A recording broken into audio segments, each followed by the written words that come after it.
તમારી દોનત તમારી નજર હારી રાખજો, ચોખ્ખી રાખજો, પવિત્ર રાખજો. તમારી નજર પવિત્ર તો જ ભગવાન કે માતાજીનો વાસ રહે.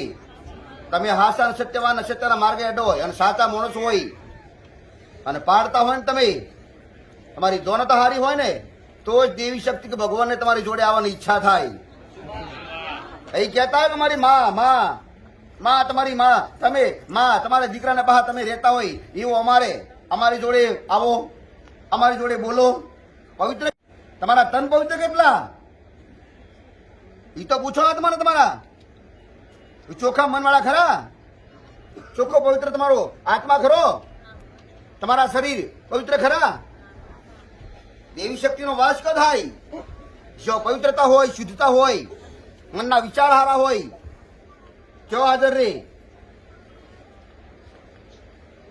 ખાલી 2 ટાઈમ રોટલા મળે અને તમારી ઈચ્છાઓ પૂરી થાય અને તમારો સંસાર ચાલે એટલી ઈચ્છા માગો અને એટલા આશીર્વાદ માગો. ધૂણાના આશીર્વાદ ના માગો. કેટલું મન પવિત્ર હોવું જોઈએ, વિચાર ના થવો જોઈએ. મારા શબ્દને ઓળખતા હશે બધા.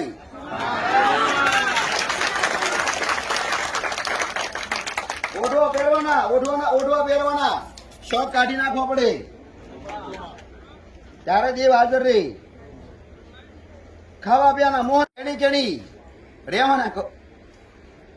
અમારી વસ્તી પાડે એટલે હશે. આ કોઈ મોના હોય કોઈ વિચાર બહારથી ના આવે.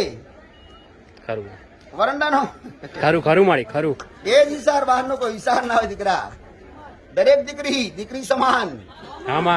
મોટી હોય તોય ભલે, નાની હોય તોય ભલે. ત્યો રે હો દેવી દેવતાનો વાસ ત્યો રે. ખાલી ઉપવાસ કરવાથી થોડું સારું થઈ જાય, આખું જિંદગીનું થોડું સારું થઈ જાય. ઉપવાસ કરવાથી એક તકલીફ તમારી જે તે હોય, એક માંગણી હોય પૂરી થઈ જાય. લાઈફ ટાઈમના દુઃખ